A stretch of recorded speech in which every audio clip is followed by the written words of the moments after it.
The Pasco County Sheriff publicly described the crime as demonic, a characterization that was repeated across national media coverage. The incident prompted discussions about whether delivery apps needed better safety protocols and customer vetting procedures to protect their workers from violent crimes. The Florida Pack Attack. On August 21, 2022, 61-year-old Pamela Jane Rock was working her regular mail delivery route for the United States Postal Service in Interlaken, Florida. Rock had been a USPS carrier for years and was well known in the community. During her route that afternoon, her mail delivery truck broke down, forcing her to continue deliveries on foot in the summer heat. As Rock was walking her route through a residential neighborhood, 5 dogs suddenly escaped from a fenced yard and spotted her. The pack immediately attacked. The dogs belonged to a nearby resident whose fence had failed to contain them. Rock fought desperately as the animals mauled her. Neighbors heard her screams and rushed to help. Several people tried to pull the dogs off, including the dog's owner. One neighbor even fired a gun into the air, attempting to scare the animals away. After a frantic struggle, bystanders finally managed to separate the dogs from Rock. She had sustained critical injuries across her body from the attack. Emergency responders arrived and immediately called for a medical helicopter. Rock was airlifted to a trauma center where doctors worked to stabilize her condition. Despite intensive medical care, Pamela Jane Rock died the next evening from her injuries. She was 61 years old. Animal control seized all 5 dogs, which were later euthanized. The incident sparked outrage in Florida and across the country. Rock's family began campaigning for stricter laws to hold negligent dog owners accountable. Their efforts led to proposed legislation, nicknamed the Pam Rock Act, which would impose harsher penalties on owners whose dogs kill or seriously injure postal workers and other delivery personnel. The heat stroke tragedy. On June 25, 2022, 24-year-old Esteban Chavez Jr. was working as a UPS delivery driver in Pasadena, California. It was the day after his 24th birthday. Temperatures in Southern California had climbed into the 90s, and Chavez was making his regular rounds delivering packages in the oppressive heat. Like most UPS delivery trucks, his vehicle had no air conditioning, forcing drivers to work in sweltering conditions during summer months. Witnesses reported seeing Chavez making deliveries throughout the morning and early afternoon as temperatures continued rising. By mid-afternoon, Chavez was showing signs of heat exhaustion. His movements became slower, and he appeared disoriented. Around 3 p.m., Chavez collapsed inside his delivery truck. Another driver discovered him unconscious in his vehicle shortly after. Emergency responders were called immediately and rushed Chavez to a nearby hospital. Despite rapid medical intervention, Esteban Chavez Jr. was pronounced dead soon after arrival. His family believed he died from heat stroke, though the official cause of death remained under investigation. Medical personnel noted clear signs of severe dehydration and heat exhaustion. The case received extensive media coverage and became a rallying point on social media, with many expressing shock that a young worker could die on the job from heat exposure. Public pressure following Chavez's death and similar heat-related incidents contributed to the UPS Teamsters Union's successful 2023 labor negotiations, which included new heat safety measures and eventually air conditioning in delivery trucks. The porch collapse.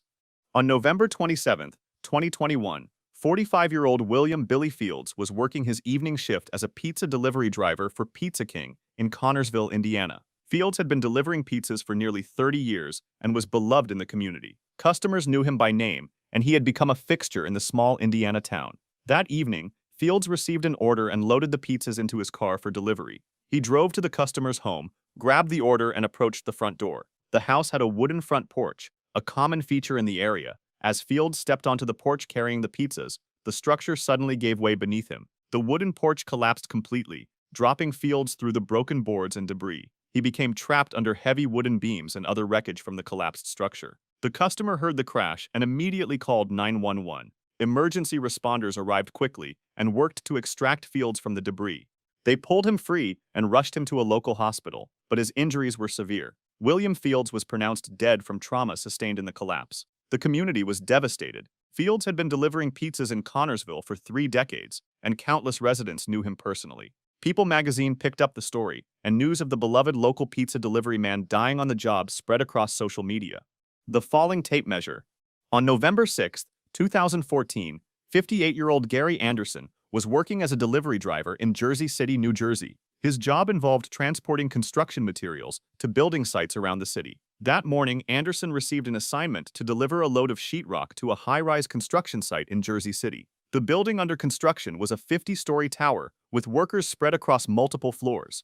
Anderson arrived at the site around 9:30 a.m. and began the process of unloading his delivery. He was working on the ground level, coordinating with workers to distribute the construction materials. 50 floors above, a construction worker was using a tape measure while working on the building's upper level. At some point, the tape measure either fell or was dropped from the worker's tool belt. The small metal tool plummeted down the side of the 50-story building, accelerating as it fell.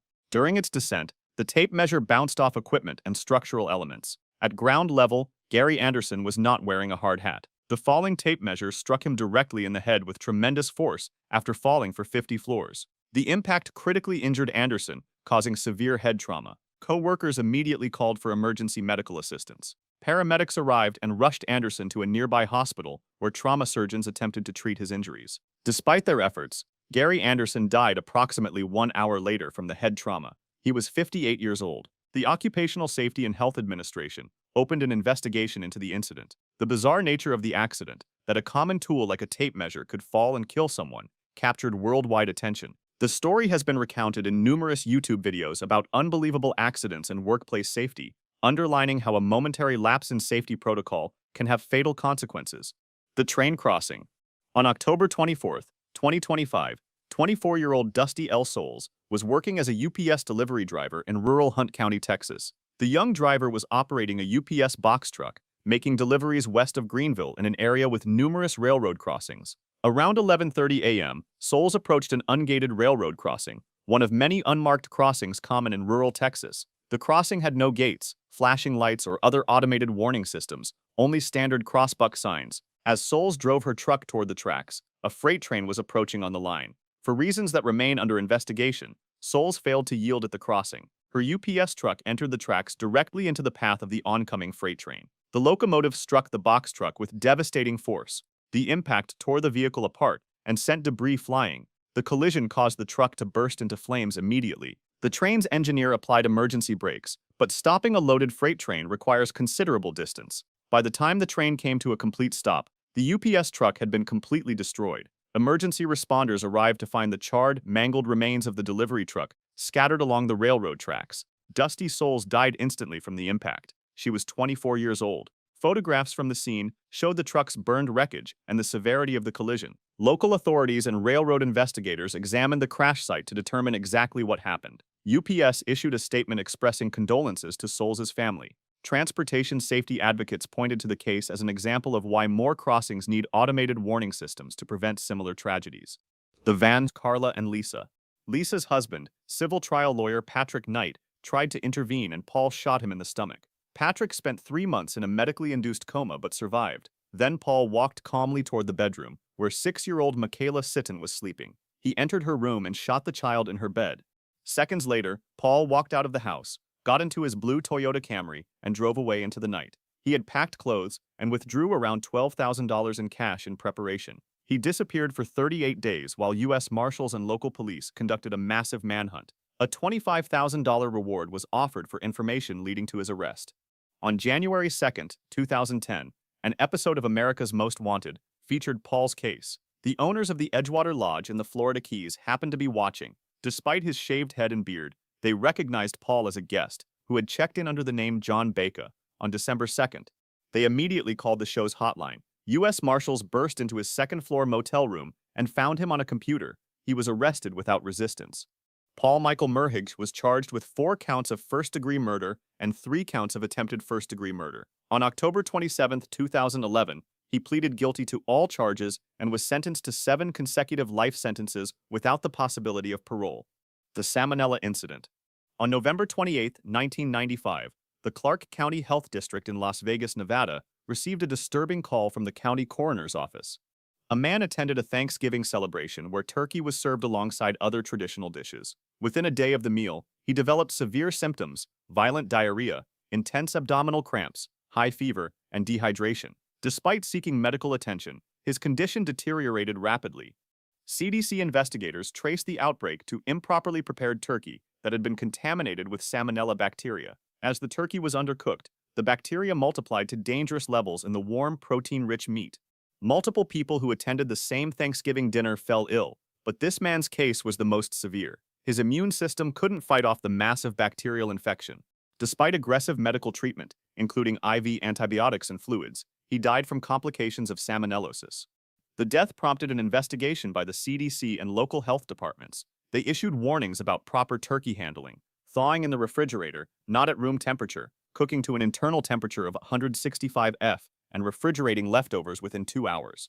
The case became part of CDC surveillance data tracking Thanksgiving-related foodborne illnesses, which shows that salmonella infections spiked dramatically during the holiday period, with turkey being the primary culprit. The serving fork incident. On Thanksgiving evening 2012, at an apartment in Annapolis, Maryland, 27-year-old Shanika Alsup was hosting Thanksgiving dinner. Among the guests was her 23-year-old half-brother, Deontay Antonio Wallace. The dinner started normally, with family gathered around the table eating turkey, stuffing, and all the traditional holiday dishes. Then an argument broke out. The fight was about something trivial, the food being served. Deontay made a comment about the meal, criticizing how it was made. Shanika took offense. Words were exchanged back and forth across the dinner table, as other family members tried to calm them down. But the argument escalated. Voices got louder. Both siblings were standing now, gesturing and yelling at each other. Other family members backed away from the table, sensing things were getting out of hand. That's when Shanika, in a moment of rage, grabbed the nearest object she could find, a two-pronged serving fork that had been used to carve the turkey. Without hesitation, Shanika lunged across the table and stabbed Deontay in the neck with the serving fork. Deontay clutched his neck and stumbled backwards. Deontay managed to make it outside to the parking lot of the apartment building, still clutching his bleeding neck. Other family members immediately called 911. When police and paramedics arrived at approximately 9:30 p.m., they found Deontay in the parking lot, with 2 puncture wounds visible at the base of his neck. Paramedics transported Deontay to Anne Arundel Medical Center. Fortunately, despite the violence of the attack and the amount of blood loss, his injuries were determined to be non-life-threatening. He survived. Shanika Alsup was arrested at the scene and charged with first-degree assault, second-degree assault, and reckless endangerment. The youth pastor's rage. In the days leading up to Thanksgiving 2017, in Chesterfield County, Virginia, tension had been building in the Gaddis household. Christopher Gaddis, 58, was a church youth pastor who appeared to be a pillar of his community. But at home, he was drinking heavily and growing increasingly angry with his stepdaughter, 30-year-old Candace Laukunze, and her boyfriend, 36-year-old Andrew Buthorn, who had been staying with him and his wife for several weeks. The couple had originally planned to stay for just a few days while they got back on their feet, but weeks had passed and they were still there. Christopher's resentment grew daily. 2 days before Thanksgiving, tensions exploded. Christopher, drunk, tried to attack his wife Jeanette. Andrew had to physically intervene to stop him from hurting her. On Thanksgiving Day, the atmosphere in the house was toxic. Christopher continued drinking throughout the day. His anger at having Andrew and Candace in his home had reached a breaking point. That evening, neighbors heard multiple gunshots coming from the Gaddis' residence and immediately called 911. When police arrived, they found Andrew Buthorn lying in the front yard, dead from multiple gunshot wounds. Inside the house, officers discovered an even more horrific scene. Candace Laukunze was shot multiple times and died. Most shocking of all, Christopher's wife Jeanette Gaddis, 58, was also dead. Christopher Gaddis was arrested at the scene. Investigators determined that Christopher had shot all 3 victims during his drunken rage on Thanksgiving evening. Neighbors told police that the Gaddis household had been troubled for months, with frequent arguments and escalating tension. Christopher Gaddis was convicted on all 3 counts of first-degree murder and sentenced to multiple life terms in prison. The 3 victims' families were left devastated, their Thanksgiving holiday forever associated with the senseless violence that took their loved ones. The Ohio mobile home fire. On Thanksgiving morning 2023, at approximately 7:30 a.m., volunteer firefighters in Athens County, Ohio, received a desperate call about mobile homes on fire, with people possibly trapped inside. The fire was located on Rainbow Lake Road, south of Athens, in a rural area where response times are longer. The cause of the fire was the kerosene heater, which got ignited and caught fire. As all the household members were busy for the Thanksgiving family gathering, nobody paid attention to the ignited heater. When Richland area volunteer firefighters arrived, they found a devastating scene. 2 mobile homes were engulfed in flames, with one roof already collapsed. An outbuilding nearby had also caught fire. Neighbors reported hearing explosions and seeing flames shoot into the early morning sky. Firefighters battled the blaze aggressively, but the mobile home's construction with thin walls, plastic components, and limited fire resistance burned rapidly. When they finally knocked down the flames and could enter what remained of one mobile home, they made a horrific discovery. 5 people were found dead inside the collapsed structure. The bodies were discovered in what appeared to be the front entryway area. One person managed to escape the fire and was transported to a local hospital with injuries. They were the sole survivor of what should have been a Thanksgiving Day family gathering. The tragedy led to renewed emphasis on fire safety during holidays, particularly around cooking equipment and heating sources by the Ohio State Fire Marshal's Office, the Athens County Sheriff's Office, and the county coroner. The Thanksgiving Day Trap. On Thanksgiving Day 2012, 64-year-old Byron David Smith sat in his basement in Little Falls, Minnesota, waiting. His home had been burglarized multiple times over the previous months, and he was fed up. He had moved his truck away from the house to make it appear no one was home. He positioned himself in a chair in the basement, hidden from view, with his rifle loaded. He had also set up an audio recording device to capture whatever happened next. That afternoon, two cousins, 17 years old Nicholas Brady and 18 years old Hayla Kiefer, broke into Smith's home. They had been involved in several burglaries in the area and were looking for prescription drugs and cash. Nicholas entered first, breaking a bedroom window and climbing inside. He made his way down to the basement,